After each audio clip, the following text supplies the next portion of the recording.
Hi hello నమస్తే welcome back to Suman TV. మరి job చేస్తున్న ప్రతి ఒక్కరు కూడా మాకు ఈ జాబ్ సరిపోవటం లేదు, ఇన్కమ్ ఇంకా బాగా రావాలి, మాకు సెకండ్ ఇన్కమ్ కోసం చాలా ట్రై చేస్తున్నాం అనుకుంటున్నారు కదా. చాలామంది కూడా సెకండ్ ఇన్కమ్ కోసం ట్రై చేస్తూ ఉంటారు. ఒక్క జాబ్ చేస్తూ ఆ 8 అవర్స్ డ్యూటీ చేసుకుంటూ ఆ శాలరీతో ఈ రోజుల్లో బ్రతకడం అనేది చాలా కష్టం. ఇద్దరు జాబ్ చేసినా కూడా కష్టమే. అది ఖచ్చితంగా సెకండ్ ఇన్కమ్ కోసం వేరే సోర్సెస్ చాలానే ఉన్నాయి. మనకి బయట చూస్తూనే ఉంటాం కదా, కొన్ని కంపెనీస్ ఉంటాయి, కొన్ని బ్రాండ్స్ ఉంటాయి. ఈ కంపెనీలో జాయిన్ అవ్వండి, ఇంకొకరిని జాయిన్ చేయండి, దాని నుంచి మనకి ఇన్కమ్ వస్తుంది అని చెప్తా ఉంటారు. అంటే మనం జాబ్ చేసుకుంటూ కూడా వేరొక సోర్స్ ఆఫ్ ఇన్కమ్ కూడా మనం గెయిన్ చేసుకోవచ్చు అని మనం వింటూనే ఉంటాం కదా. మరి వినడమే కాదు, చాలామంది నమ్మరు కూడా. ఇందులో ఏమొస్తుంది, మేము ఇందులో ఫ్రాడ్స్ ఉంటాయి, స్కామ్స్ ఉంటాయి, మేము లాస్ అయిపోతాము, వేస్ట్ ఇవన్నీ అంటారు కదా. లేదండి, ఇందులో కూడా సక్సెస్ అయిన వాళ్ళు చాలామందే ఉన్నారు. మరి అందులో నుంచి ఒక వ్యక్తి ఈరోజు మనతో పాటు సుమన్ టీవీలో ఉన్నారు, సలీం గారు. మరి సలీం గారి యొక్క సక్సెస్ ఏంటి, ఆయన ఇన్స్పిరేషన్ స్టోరీ ఏంటి, మీకు అందరికీ చెప్పడానికి నేను కూడా రెడీగా ఉన్నాను వినడానికి. మరి సార్ మాటల్లోనే సార్ కంపెనీ ఏంటి, మరి ఎందులో ఉన్నారు, సార్ ఎలా సస్టైన్ అయ్యారు, డౌన్ టు ఎర్త్, నేను చాలా విషయాలు తెలుసుకున్నాను. మరి సార్ చాలా కష్టపడ్డారు, అంటే సూసైడ్ దాకా కూడా వెళ్ళి మళ్ళీ బయటకు వచ్చారంట. మరి ఏంటి అసలు ఎంత కష్టపడ్డారు, ఈ రోజుని అలా సూసైడ్ వరకు వెళ్ళి ఇలా వచ్చి మన స్టూడియోలో కూర్చొని ఇంటర్వ్యూ చేస్తున్నారంటే మరి ఖచ్చితంగా ఆ స్టోరీ వినాల్సిందే కదా. సార్ మాటలోనే విందాం ఇవన్నీ కూడా, మీతో పాటు నేను కూడా. మరి ఇంకెందుకు ఆలస్యం, సార్ని పరిచయం చేసేస్తాను. నమస్తే సార్. నమస్తే మేడం. సార్ చెప్పండి, మీరు అసలు అంటే నేను విన్నాను సూసైడ్ దాకా వెళ్ళి మళ్ళీ వచ్చారు, అంటే అంతవరకు వెళ్ళాల్సిన పరిస్థితి ఏంటి, ఎలా బయటకు వచ్చారు, ఈ రోజున ఇలా ఉన్నారు అంటే ఏంటి, ఆ సక్సెస్ ఏంటి మా వ్యూవర్స్కి ఒకసారి. ఎస్ మేడం, సుమన్ టీవీ వాళ్ళకి అందరికీ నమస్కారం. గుడ్ మార్నింగ్ ఫ్రెండ్స్, నా పేరు సలీం, నేను హైదరాబాద్ హఫీజ్పేటలో ఉంటాను. ఫ్రెండ్స్, ఈ రోజు నేను ఈ వీడియో ఎందుకు చేస్తున్నానంటే, ప్రస్తుతానికి నేను వెస్టీజ్ బిజినెస్లో క్రౌన్ డైరెక్టర్ లెవెల్లో ఉన్నాను. నా ఇన్కమ్ వచ్చేసి 1,12,000. నేను ప్రజెంట్గా నేను ఇప్పటివరకు ఏదైతే ఇంట్లో ఉంటున్నానో ఆ ఇంటి లొకేషను ఇంకా చూపించడానికి, తర్వాత నేను డియూసీడీ అయిన తర్వాత ప్రజెంట్ ఉన్న ఎట్లాంటి లైఫ్ స్టైల్ ఉంది నాది, డియూసీడీ అయిన తర్వాత ఎలా నా లైఫ్ స్టైల్ ఉండబోతుంది అనేది వీడియో రెండు తీసి మీకు చూద్దామని ఈ రోజు వీడియో చేస్తున్నాను. సో ప్రస్తుతానికి నేను మా ఒకసారి ఇల్లు చూపించి దాని నుంచి మీకు 2 విషయాలు మాట్లాడుతాను. ఇది నా యొక్క డ్రీమ్స్ ఫ్రెండ్స్, ఇవన్నీ నా డ్రీమ్స్ అనమాట, ఫ్యూచర్ లో ఇంకా కాబోతున్నాయి. ఇంకా ఇది నా డ్రీమ్ హౌస్, నేను ఉండే ప్రజెంట్ ఇల్లు సిచ్యువేషన్. ఇది బయట మాది, ఒకసారి బయట వాతావరణం కూడా ఒకసారి చూపిస్తాను నేను ఎట్లా ఉందనేది.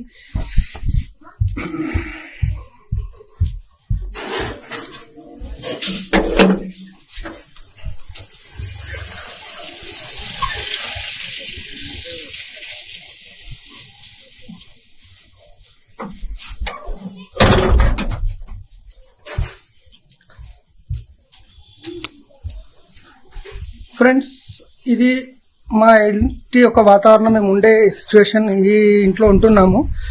అయితే నేను మీతో ఏం చెప్పదలుచుకున్నానంటే, ప్రజెంట్ నేను యాక్చువల్గా ట్రావెల్స్ బిజినెస్ ఉండే ఒక 24 months క్రితం వెస్టీజ్ బిజినెస్ స్టార్ట్ చేయకముందు దాంట్లో నాకు పెద్ద లాస్ కావడం వల్ల, ఓలా క్యాబ్ రావడం వల్ల లాస్ అయ్యి నాకు ఇంచుమించు 24 లక్షలు అప్పు అయిపోయి ఉండే. కానీ అదే అప్పుకు ప్రతి నెల ఇంట్రెస్ట్ 70,000 కడుతూ నా ఇన్కమ్ అనేది లేదు. నెలకి 70,000 రూపాయలు కడుతూ నేను వెస్టీజ్ బిజినెస్ బిల్డ్ చేస్తూ 24 నెలల్లో క్రౌన్ అయ్యాను. ఆ ఉన్న కాస్త అప్పు ఇంకొంచెం ఇంట్రెస్ట్ పే చేస్తూ ఇంకా అప్పు పెరిగింది కానీ తరగలేదు. కానీ ఇప్పుడు ఇంకొక 24 months లోపల నేను డిఎస్సిడి అయిన తర్వాత నా లైఫ్ స్టైల్ ఎలా ఉండబోతుంది, ప్రజెంట్ నేను ఎలాంటి సిచ్యువేషన్ లో ఉండి బిజినెస్ నేను బిల్డ్ చేస్తున్నాను, ఇది మీకు ఒక హోప్ ఇవ్వడానికి మాత్రం ఈ వీడియో చేస్తున్నాను.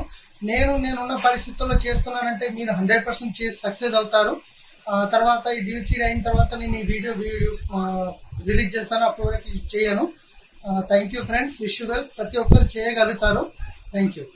సో నా పేరు సలీం, నేను పటాన్చెరు పక్కనే బానూర్ విలేజ్ ఉంది. బానూర్ విలేజ్లో మా ప్రాపర్ బానూర్ అనమాట. నేను ఒక 2 minutesలో నా షార్ట్గా చెప్తాను, ఎందుకంటే మా నాన్నగారు నేను 3 సంవత్సరాల వయసులో ఉన్నప్పుడు చనిపోవడం జరిగింది.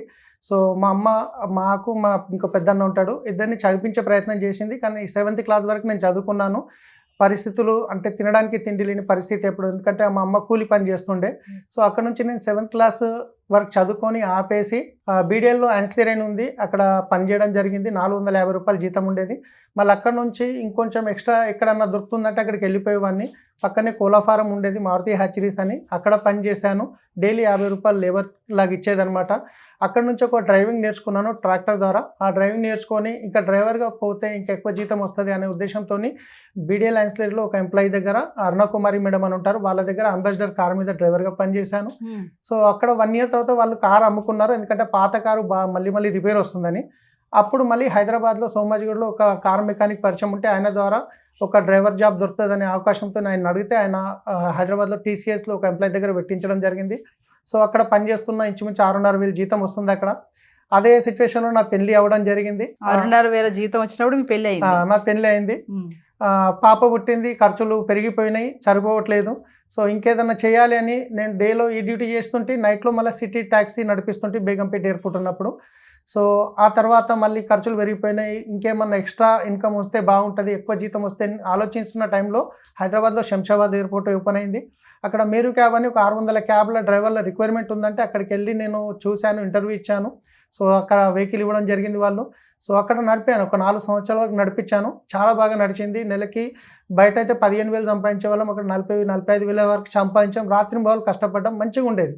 కానీ ఎప్పుడైతే మాకు పర్ డే వాళ్ళు 350 పే చేయమని చెప్పేవాళ్ళు, అది పెంచుకుంటూ పోయడం వల్ల 1,050 రూపాయలు కట్టమనేసరికి బిజినెస్ లేక అందరూ డ్రైవర్లు స్ట్రైక్ చేయడం జరిగింది. 600 వెహికల్స్ ట్యాంక్ బండి మీద ఆపేసి ఇంకా మాకు ఆ డబ్బులు తగ్గిస్తేనే మేము నడుపుతాం, లేకపోతే నడపమని చెప్పారు.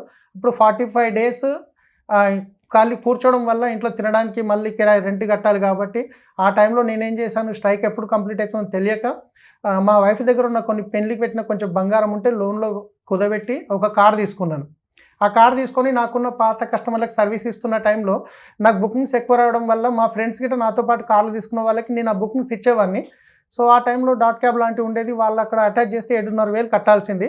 నేను మా ఫ్రెండ్స్కి ఏం చెప్పానంటే 2,500 కట్టండి, నేను మీకు బిజినెస్ ఇస్తాను, హోటల్స్ నుంచి బిజినెస్ టైఅప్ చేసుకున్నాను అని చెప్పి అలా ట్రావెల్స్ బిజినెస్ ఒక వెహికల్తో 40 వెహికల్స్ నడిచేటి నా దగ్గర. చిన్న సెటర్లో ఆఫీస్ ఓపెన్ చేశాను, 5 మంది అమ్మాయిలు కాల్ సెంటర్లో పనిచేసేవాళ్ళు. 15,000-20,000 సంపాదించే దగ్గర నుంచి ఇంచుమించు 80,000-90,000 వరకు సంపాదించేవాడిని. మంచిగా నడుస్తున్న టైంలో హైదరాబాద్లో ఒక పెద్ద ట్రావెల్ సంస్థ ఓలా క్యాబ్, ఊబర్ క్యాబ్ రావడం జరిగింది. అప్పుడు చిన్న చిన్న ట్రావెల్స్లు అన్నీ కంప్లీట్గా మూసేయవలసి వచ్చింది. అప్పుడు ఏం చేశానంటే నా దగ్గర నేను 40 మంది ఎవరైతే డ్రైవర్లు ఉండేనో అటాచ్ డ్రైవర్, వీళ్ళు ఓలా క్యాబ్ దగ్గరికి వెళ్ళిపోయారు. నా దగ్గర హోటల్స్ నుంచి కంపెనీ నుంచి బిజినెస్ ఉంది కానీ వెహికల్స్ లేవు. నా దగ్గర 2 ఆప్షన్స్ ఉన్నాయి, ఒకటి ఎన్ఎన్ఓ డ్రైవర్గా పని చేసుకోవాలి లేదా కార్లు కొనాలి. సో మళ్ళీ ఒక 24 లక్షల అప్పు నాకు తెలిసిన కస్టమర్ దగ్గర ఇంట్రెస్ట్కి తీసుకొని 10 వెహికల్స్ కొన్నాను. కొన్ని 1 ఇయర్ వరకు మంచిగా నడిచింది. కానీ 1 ఇయర్ తర్వాత ఏమైంది, వాళ్ళు ఆఫర్స్ ఇవ్వడం వల్ల 50% ఆఫర్ ఇవ్వడం వల్ల కస్టమర్కి, సో కస్టమర్స్ కూడా వెళ్ళిపోవడం జరిగింది. సో ఆ తీసుకున్న వెహికల్ కంటిన్యూ ఫైనాన్స్లో రిటర్న్ అమ్ముదామంటే కొనేటప్పుడు 2.5-3 లక్షలు పెట్టి కొన్నాను, అమ్మేటప్పుడు 30,000-40,000 అమ్మాల్సి వచ్చింది.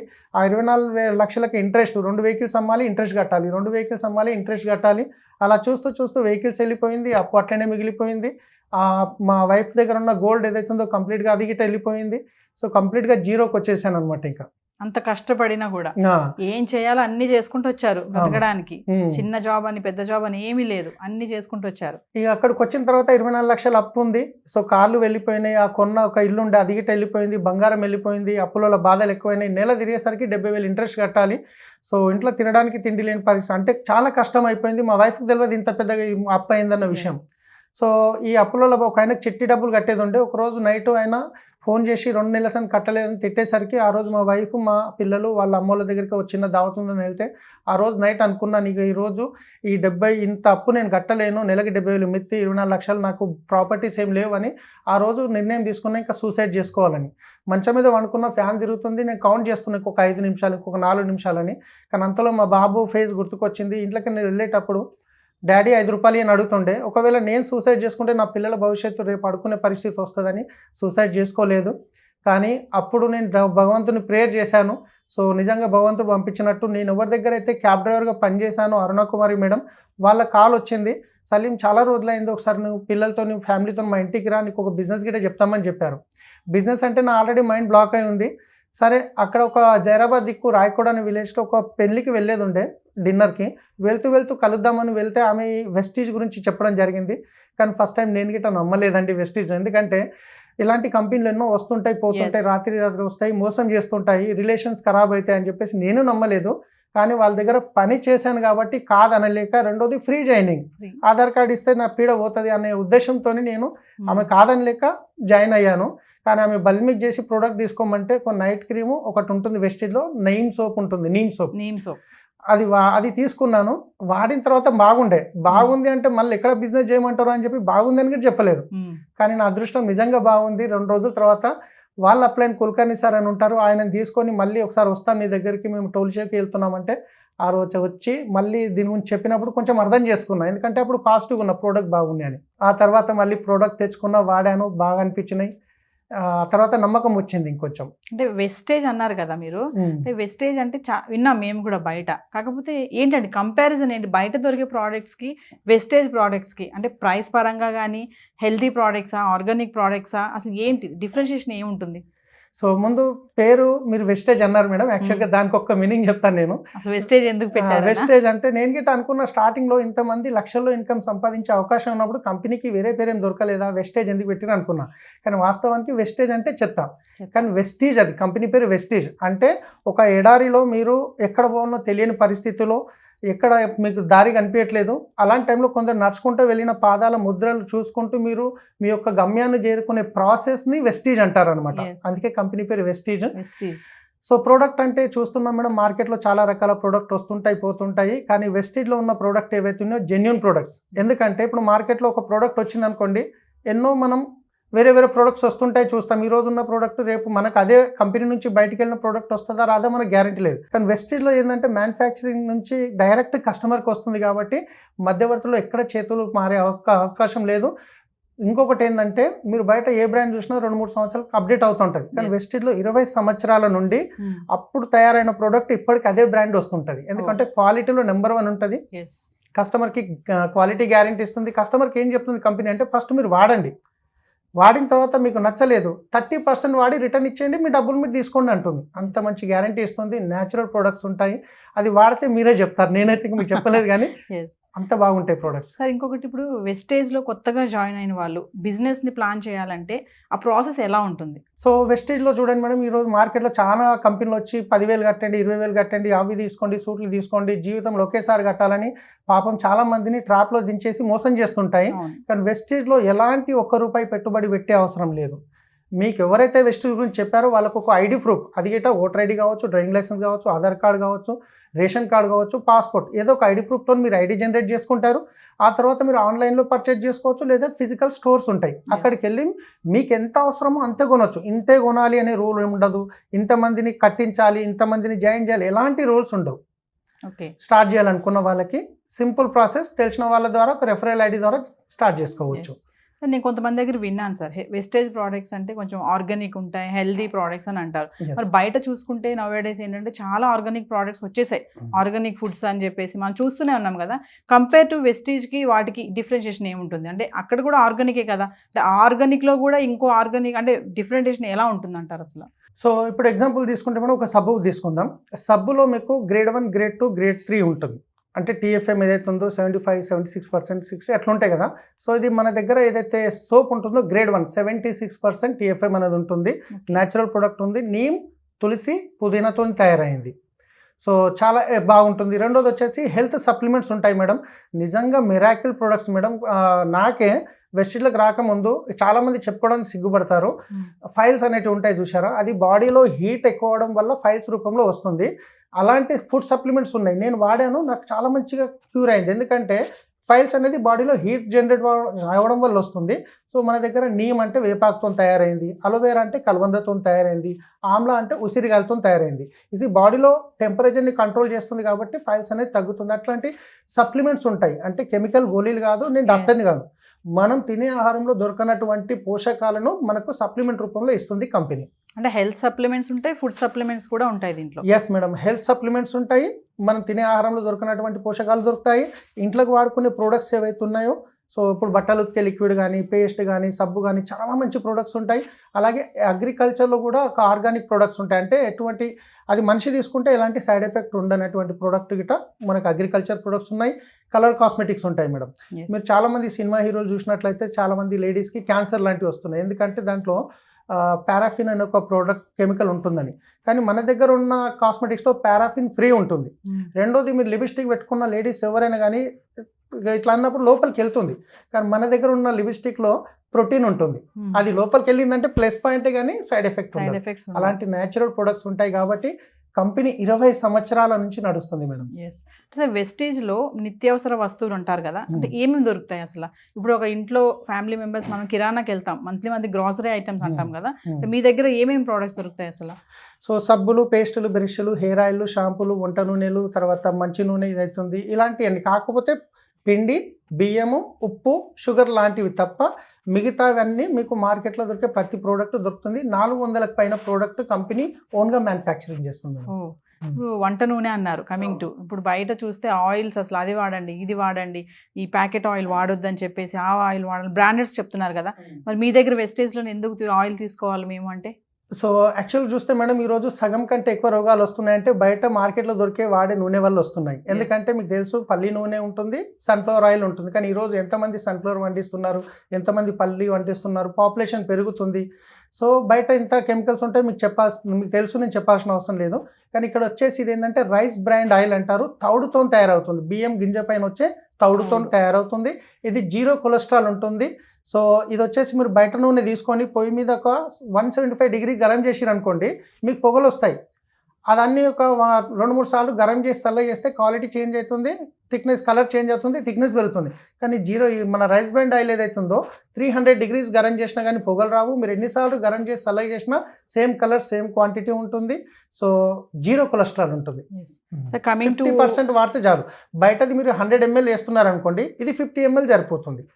So coming to wastage membership, అంటే మీరు చెప్పారు నేను ఏవో చేశారు మీరు బ్రతకడానికి, చిన్నప్పటి నుంచి మీ పేరెంట్స్ చనిపోయిన తర్వాత అప్ టు మ్యారేజ్ లెవెల్ వరకు కూడా చేసుకుంటూ వచ్చారు. వెస్టేజ్ ఎప్పుడు పరిచయం అయిందో మీరు కొంచెం గ్రౌండప్ అయ్యారు, ఈరోజు సక్సెస్ఫుల్గా ఉన్నారు, ఇక్కడ మా ముందు కూర్చున్నారు.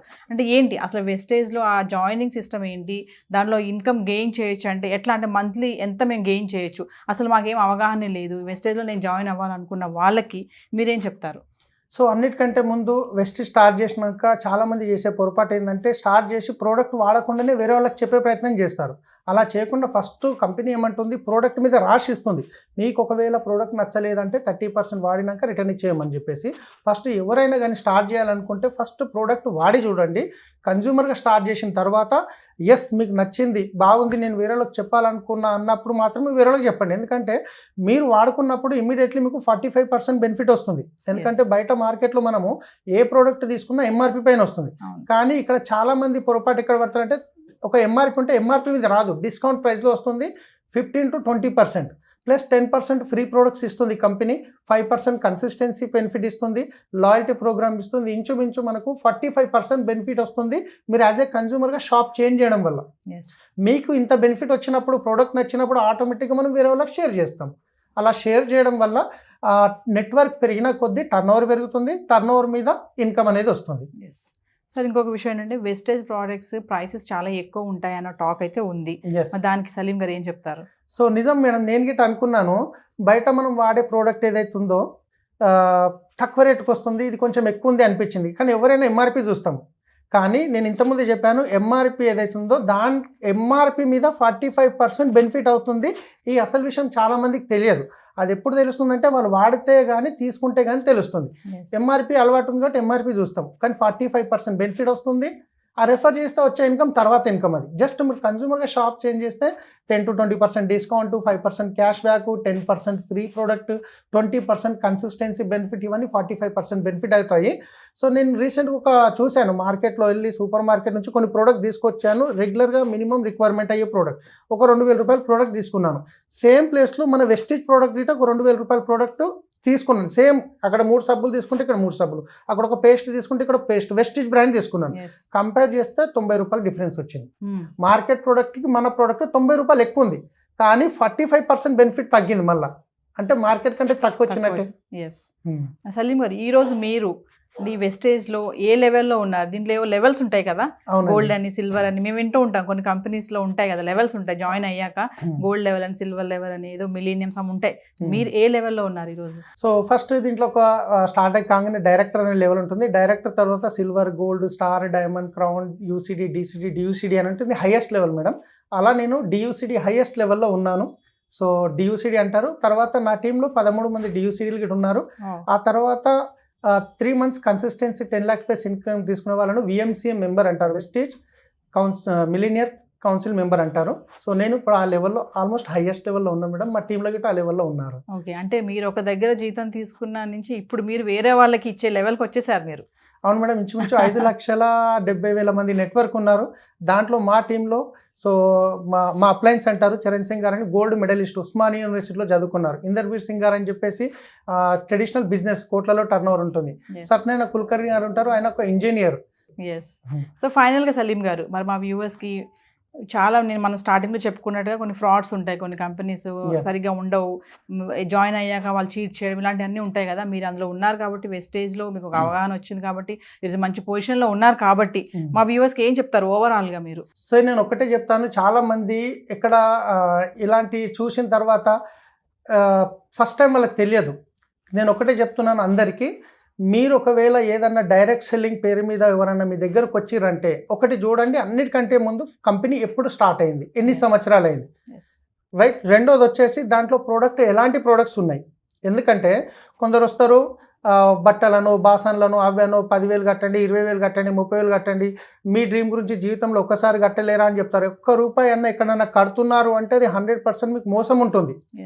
ఎక్కడ రూపాయి కట్టకుండా ప్రోడక్ట్ రెగ్యులర్గా అవసరం వచ్చే ప్రోడక్ట్ ఉండేటట్టు చూసుకోవాలి. చాలామంది ఏం చేస్తారంటే ఒక్కసారి కట్టుడు కదా అని చెప్పేసి కడతారు, కానీ దానివల్ల ఏమవుతుందంటే తెలియకుండానే వాళ్ళు మోసపోతారు. ఏదో ఒకరోజు కంపెనీ బంద్ అయిపోతుంది, పోలీసులు అరెస్ట్ చేస్తారు. రీసెంట్గా ఒక తాజ్ డెక్కన్ హోటల్లో ఒక 3 days క్రితము ఒక ప్రోగ్రామ్ జరిగింది. జేఎస్ రంజన్ గారు అని చెప్పేసి అడిషనల్ చీఫ్ సెక్రటరీ గారు వాళ్ళు ఇంకా వచ్చి గవర్నమెంట్ వాళ్ళు చెప్పారు, మేము డైరెక్ట్ సెల్లింగ్ సపోర్ట్ చేస్తున్నాము, కానీ ఫ్రాడ్ కంపెనీలు మీ దృష్టిలో వస్తే మాకు ఇన్ఫార్మ్ చేయండి, మా దగ్గరకు వచ్చేసరికి నష్టం జరిగిపోతుంది, మీ దృష్టిలో వస్తే అలాంటివి చేయండి, మేము వాళ్ళని చూసుకుంటాము, ఇది డైరెక్ట్ సెల్లింగ్ మేము సపోర్ట్ చేస్తున్నాం, చాలా ఫ్యూచర్ ఉన్న కంపెనీ అని చెప్పడం జరిగింది తాజ్ డెక్కన్ హోటల్లో. సలీం గారు, సరే అన్నీ చెప్పారు, బాగుంది, మరి మీ అచీవ్మెంట్స్ ఏంటి ఈరోజు? సో అచీవ్మెంట్ విషయానికి వస్తే మేడం, నిజంగా చెప్తున్నాను, ఒకప్పుడు శంషాబాద్ ఎయిర్పోర్ట్లో క్యాబ్ నడిపించిన వ్యక్తిని, ఏదైనా బెంజ్ కార్ కనిపిస్తే దాని మీద డ్రైవర్గా అవకాశం దొరికితే జన్మ ధన్యమవుతుందని ఆలోచించే వ్యక్తిని ఈరోజు 70 లక్షల పైన మర్సిడీస్ బెంజ్ కార్ తీసుకున్నాను, దాంతోపాటు ఒక హోండా అమేజ్ కార్ తీసుకున్నాను. హఫీస్పేట్లో అప్లోల బాధకు ఇల్లు అమ్ముకున్నుంటే 70 గజాలది, ఇప్పుడు 1.5 పెట్టి ఇల్లు తీసుకున్నాను. సో అదేవిధంగా మా వైఫ్కు బంగారం మొత్తం పోయినుంటే మళ్ళీ బంగారం రిటర్న్ తీసుకోవడం జరిగింది. సో ఆల్రెడీ ఫారెన్ ట్రిప్స్ వెళ్తున్నాం, ఎవ్రీ 4 monthsకి ఒకటి. మొన్ననే స్విట్జర్లాండ్ వెళ్ళొచ్చాం నేను మా వైఫ్, అంతకుముందు థాయిలాండ్ వెళ్ళాం. సో నేను వెళ్ళడం కాదు, నేను ఏదో చేసినా అని చెప్పట్లేదు. ఇక్కడ మీరు చూస్తున్న ప్రతి ఒక్క వ్యక్తి ఒక నిర్ణయం తీసుకొని స్టార్ట్ చేస్తే 100% ప్రతి ఒక్కరికి ఈ అవకాశం ఉంది. ఈ బిజినెస్ ఏం లేదు, నమ్మితే సొమ్ము, నమ్మకుంటే దుమ్ము కూడా కొంతవరకు ఆ బాధ్యత రావాలి. దట్ సరే మేము కరెక్ట్గా చేస్తూ ఉన్నాము, బట్ ఎవరైనా తప్పుగా చేస్తూ ఉంటే వాళ్ళ సమాచారం మేమే ఎందుకు ముందుకు వెళ్ళి వాళ్ళకి చెప్పకూడదు. పోలీస్కి కానీ, కన్జ్యూమర్ అఫేర్స్ శాఖ వారికి కానీ, మా ఇండస్ట్రీ శాఖ వారికి కానీ మేమే ఎందుకు ఈ విషయాల్ని బహిరంగ ఎందుకు చేయకూడదు. సో ఎవరో పోలీస్ తరఫున ఎవరో వస్తారో, వాళ్ళ దొంగల్ని పట్టేస్తారు, అంతవరకు నేను ఏం చేయము, చూస్తూ ఉంటాను, నిద్రపోతూ ఉంటాను, ఇట్లాంటి ఆలోచన ఉంటే చివరిలో మొత్తం ఈ డైరెక్ట్ సెల్లింగ్ సమాజం పైనే ఇట్లాంటి దుష్ప్రభావం వస్తుంది. సో మీలో కూడా చొరవ ఉండాలి. అండ్ దానికోసం ఈ సంస్థలో, ఈ కమిటీలో నేరుగా మీ ప్రతినిధులు ఉంటే వాళ్ళకి కూడా ఏ రూపంలో పరిస్థితి ఉంది, ఎట్లాంటి సమస్యలు వస్తూ ఉన్నాయి, పరిష్కారం ఎట్లా చేయవచ్చు, అట్లాంటి కూడా కొన్ని సలహాలు, సూచనలు, కొంత బాధ్యతలు తీసుకోవడానికి కూడా వాళ్ళకి విసులుబాట్లు అవుతుంది. సో ఇందాక వారు చెప్పినట్టుగా 2 వారాల్లో ఈ కమిటీ వస్తుంది. సో మనము ఈ కమిటీ రాగానే తదుపరి చర్యల్ని కూడా చాలా త్వరితగతిలో తీసుకురావడానికి మేము కూడా కృషి చేస్తాము. ఎన్నో సంవత్సరాల నుంచి నిలిచిపోయిన ఈ రిజిస్ట్రేషన్స్ ప్రక్రియని మొత్తం ఇట్లా ప్రారంభిస్తాము. జాగ్రత్తగా ఒకసారి స్టడీ చేసి వెస్టీజ్ గురించి మీకు చెప్పిన వాళ్ళు ఎవరైనా ఉంటే వాళ్ళతో స్టార్ట్ చేసుకోండి, కొత్త వాళ్ళు ఉంటే మీకు చెప్పిన వాళ్ళు ఉంటే వాళ్ళతో స్టార్ట్ చేసుకోండి, కానీ స్టార్ట్ చేయండి, ఎందుకంటే ఒక జాబ్తో పాటు ఒక ఎక్స్ట్రా ఇన్కమ్ అనేది మీకు బెనిఫిట్ అవుతుంది. సో వ్యూవర్స్ విన్నారు కదా, మరి స్టార్టింగ్లో చెప్పినట్టుగా ప్రతి ఒక్కరు కూడా సెకండ్ ఇన్కమ్ కోసం చూడాలనుకుంటున్నారు కదా. మరి సలీం గారి ఇంటర్వ్యూ ఎక్కడ పాజ్ చేయకుండా స్టార్టింగ్ నుంచి ఎండింగ్ వరకు మొత్తం వినండి, మీకు క్లారిటీ వస్తుంది. మీకు ఏమైనా డౌట్స్ ఉంటే కిందకి స్క్రోల్ అవుతున్న నెంబర్ కాల్ చేస్తే సలీం గారు మీకు అందుబాటులో ఉంటారు. సెకండ్ ఇన్కమ్ చేయాలనుకున్న వాళ్ళు చాలా ఆలోచించాలండి. ఖచ్చితంగా ప్రతి దాంట్లో వెళ్ళిపోయి అక్కడ డబ్బులు పెట్టాం, ఇక్కడ డబ్బులు పెట్టేసాం, మేము లాస్ అయిపోయాం అనుకోకుండా కొంచెం తెలివిగా సెన్సిటివ్గా ఆలోచిస్తే కరెక్ట్ దాంట్లో మీరు ప్లేస్మెంట్ చేసుకోవడానికి ఉంటుంది. మీకేమైనా డౌట్స్ ఉన్నాయి, నేను కూడా వెస్టీజ్లో జాయిన్ అవ్వాలనుకుంటున్నాను, నేను కూడా మంచిగా ఎర్న్ చేయాలనుకుంటున్నాను, చెప్పారు కదా సార్ ఎంత కష్టపడి బ్రతకడానికి ఏం చేయాలో అవన్నీ చేశారు. చనిపోవాలనుకున్న టైంలో కూడా పిల్లలు గుర్తుకు రావడం, మళ్ళీ వెనక్కి వచ్చి ఒక కంపెనీలో జాయిన్ అవ్వడం, ఈ రోజున మెర్సిడీస్ బెంచ్ కార్లో మరి మా స్టూడియోకి కూడా వచ్చారు. మరి చూసారు కదా సక్సెస్. మరి ఖచ్చితంగా మీరు కూడా సక్సెస్ని చేరుకోవచ్చు. కింద స్క్రోల్ అవుతున్న నెంబర్కి కాల్ చేస్తే మీకు ఇంకా డీటెయిల్స్ కావాలంటే సలీం గారు మీకు అందుబాటులో ఉంటారు. మరొక ఇంట్రెస్టింగ్ ఐటెంతో మళ్ళీ మీ ముందుకు వస్తాం. This is Naveena signing off. Thank you sir. Thank you ma'am.